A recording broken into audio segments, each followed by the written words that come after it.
কম টুপি বলে যেটা, কালো টুপি পরাইলো, হাই সাউন্ডে মিউজিক গাড়িতে, অর্থাৎ আশপাশের কোনো শব্দ টব্দ আমি শুনতে না পাই। তারপরে রাতে নিয়ে গেল, নিয়েই চোখ মুখ বেঁধে জিজ্ঞাসাবাদ এবং সেই সাথে অমানবিক, মানে বলতে পারেন যে আপনার অমানবিক মারধর করে। এক পর্যায়ে আমার শরীরে কাঁপুনি চলে আসে, আমার মুখ দিয়ে লালা বের হয়ে যায়। তারপরে তারা ডাক্তার আনে। তাদের সিস্টেম কতটুকু মানে মানসিক নির্যাতন করার জন্য উন্নত সিস্টেম, এই নির্যাতন পর তার ডাক্তার আনে, ডাক্তার চোখ বাঁধা আমাকে ইনজেকশন দেয়। আমি ইনজেকশন দেয় কিসের ইনজেকশন? এটা কি ভালো না মন্দ, না এর সাথে কোনো জীবাণু ঢুকাই দিচ্ছে আমি তো জানি না। আমি চোখটা কাপড়টা একটু সরিয়ে ভদ্রলোককে দেখার চেষ্টা করেছিলাম, সে খাপ করে আমার হাত ধরে ফেলছে। ওনারে কথা বলতে বলতে জিজ্ঞেস করলাম, উনি বলে আমাকে মাঝে মাঝেই এরকম আনে। তারপরে রাতে ঘুমেই পড়ি, সকালবেলা খাবার দেয় অন্ধকার ঘরেই। একটা ছোট্ট মহসিন হল, ঢাকা বিশ্ববিদ্যালয়ে যারা গেছেন, নিচে যে সিঙ্গেল রুমগুলো থাকে ওই রকম একটা রুমের মধ্যে বাথরুম, লাইট নেই, খাবার দিছে মোমবাতি জ্বালাবে, দিনের খাবার না রাতের খাবার আমি জানি না। তারপর আবার জিজ্ঞাসাবাদের জন্য সকালবেলা খাওয়ার পরে নিয়ে গেল, পিছনে একটু সাউন্ড বন্ধ করেন, সাউন্ড বন্ধ করা হলো। কারণ হচ্ছে আমি নাহিদ এবং সার্জিসের সাথে ফোনে আলোচনার পরে ওদেরকে বলেছিলাম যে এই 8 দফা দেওয়া যায়। তখন বলছিল যে ভাই আপনি একটু লিখে পাঠান। আমি মেসেজ করে পাঠাইছি। এইটা আমার একটা বড় অপরাধ ছিল যে আমি কেন 8 দফার মধ্যে ওবায়দুল কাদেরের পদত্যাগ, স্বরাষ্ট্রমন্ত্রীর পদত্যাগ, প্রধানমন্ত্রীকে ক্ষমা চাইতে হবে সেটা বললাম। এবং নাহিদ সার্জিসদের সাথে আসিফ সহ আসলে ছাত্র নেতৃবৃন্দের সাথে বৃহস্পতিবার দিনই আমাদের ভাই একটু দয়া করে থামেন, পিছনে এরকম ডিস্টার্ব করতেছে কে? এটা কি ঢুকানো জরুরি ভাই? এটা কি ঢুকানো জরুরি? চুপ থাকেন, এই আমাদেরকে পিছনে ঢুকবেন না, পিছন থেকে এই যান, পিছনে দাঁড়িয়ে রাখেন। আমি ওদের সাথে আলোচনা করে আমরা বলেছিলাম যে বৃহস্পতিবার দিন যেভাবে সারা দেশে নির্বিচারে গুলি করে মানুষ হত্যা করা হচ্ছে, শুক্রবারও করা হচ্ছে, কাজে এখন সরকারের পতন ছাড়া আমাদেরও মুক্তি নেই, জাতিরও মুক্তি নেই। কাজেই নির্বিচারে গুলি, শান্তিপূর্ণ সমাবেশে নির্বিচারে গুলি চালিয়ে ঘাতক সরকারের পদত্যাগই এখন গণদাবি। এটা তো ওভার ফোনে আলোচনা করতেছিলাম, যেহেতু হোয়াটসঅ্যাপ বন্ধ, এই কনভারসেশনগুলো তাদের ছিল। এই কারণে বিশেষ করে আমাকে বেশি টর্চার করেছিল এবং ওই দিন নাহিদকেও নিয়ে এসেছিল। আমাকে চোখ খুলে দিয়ে নাহিদকে দেখছে যে কিন্তু নাহিদ দুইটারই ক্রসে দিয়ে দেবো।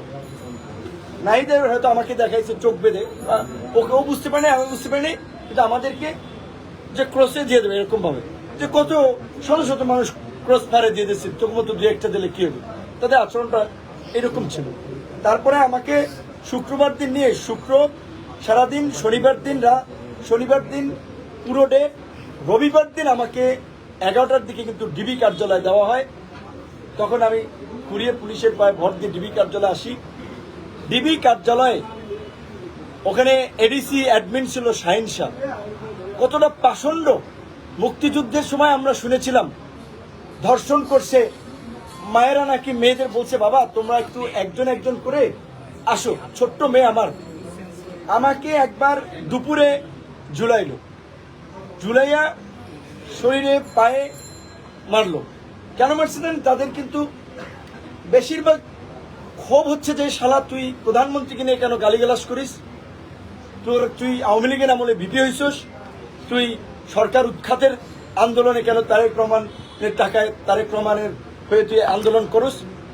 এই ল্যাঙ্গুয়েজ মানে প্রফেশনাল কোনো খুব জিজ্ঞাসাবাদ না, জিজ্ঞাসাবাদ যা করেছে। আবার একটু দেখেন, এই যে নাট্যকার ডিবি হারুন, আমি বলছি যে ভাতের হোটেল ম্যানেজার, আমি বলছি যে তিনি নাট্যকার, দারুণ অভিনেতা। নাট্যকার ডিবি হারুন, আন্দালি প্রমাণ পার্থর সাথে আমার ব্যক্তিগত সম্পর্ক ছিল। আমি ঈদের আগে তাকে বলছিলাম যে আমি একটু ফ্যামিলি ক্রাইসিসে, আপনি 10 লাখ টাকা আমাকে ধার দেন, আমি আপনাকে আবার দিব না। তো সে বলছে যে তোমার সাথে তো আমার ধারের সম্পর্ক না, ঠিক আছে এখন এইটা নাও, আর যদি মেকআপ না হয় আবার নিও। সে 4 লাখ টাকা ধার, মানে আমাদের একটা ব্যক্তিগত সম্পর্কে যে ঈদের আগে সেইটারে বানাইছে 64 লাখ টাকা দিছে নাকি, এবং কত ধরনের রংচং মাখাই প্রচার করলো। এবং এই যে ধরেন সেই সময় টিভি, 71 টিভি বা এরকম ধরেন আরো অনেকে রংচং মাখি প্রচার করেছে। এখন আমি সময় টিভির স্টাফদের দোষ দেবো না, 71 টিভির স্টাফদের দোষ দেবো না, তারা তো চাকরি করে, তাদের অর্ডার ক্যারি করতে হয়, তারা করেছে।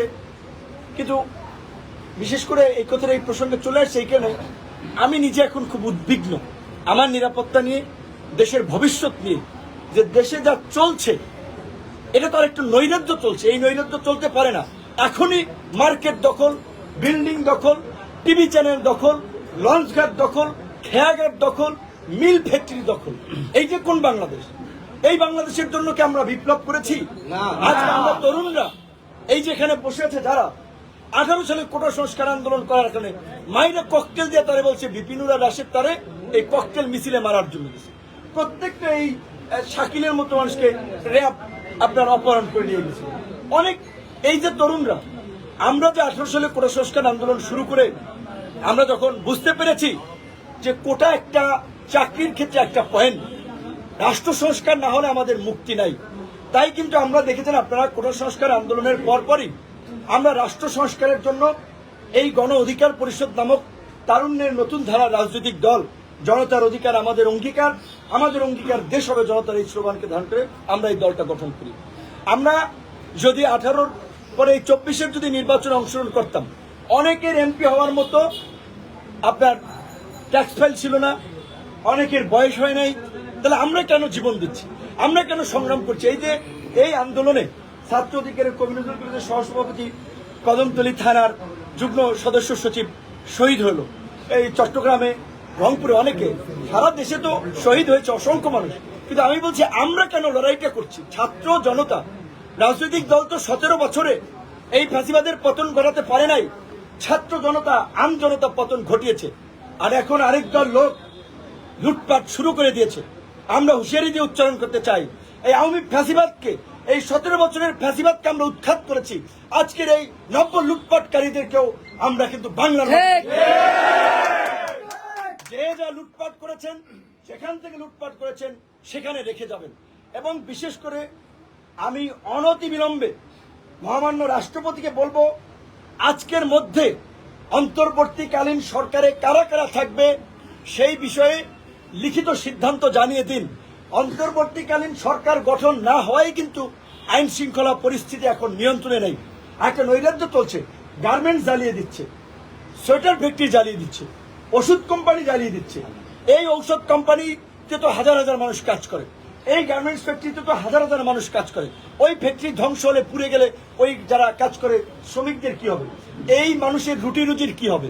তো কাজেই আমি বিশেষ করে আইন শৃঙ্খলা বাহিনীর যারা মাঠে আছেন, সেনাবাহিনী সহ তাদেরকে বলবো, আম জনতার সাথে সমন্বয় করে, আম জনতার প্রতিনিধি নিয়ে এই সমস্ত অগ্নিসংযোগ, নাশকতা, লুটপাট যারা করছে তাদেরকে আপনারা রুখে দেন। আমরা সব দলের সহযোগিতা করব। আমরা একটা দৈত্য দানব হটাইয়া আর একটা দৈত্য দানবকে ক্ষমতায় আনার জন্য, সরকারে বসানোর জন্য জীবন দেই নেই। এই দেশের ছাত্র যুবক তরুণদের রক্ত অনেক ঝরেছে, 52-তে ঝরেছে, 62-তে ঝরেছে, 69-এ ঝরেছে, 71-এ ঝরেছে, 90-এ ঝরেছে। গত 17 বছরে সাবেক কোন এমপি, সাবেক কোন মন্ত্রী, কোন আমলা রাজপথে পুলিশের গুলিতে মারা যায় নাই, ওইভাবে গুম হয়নি।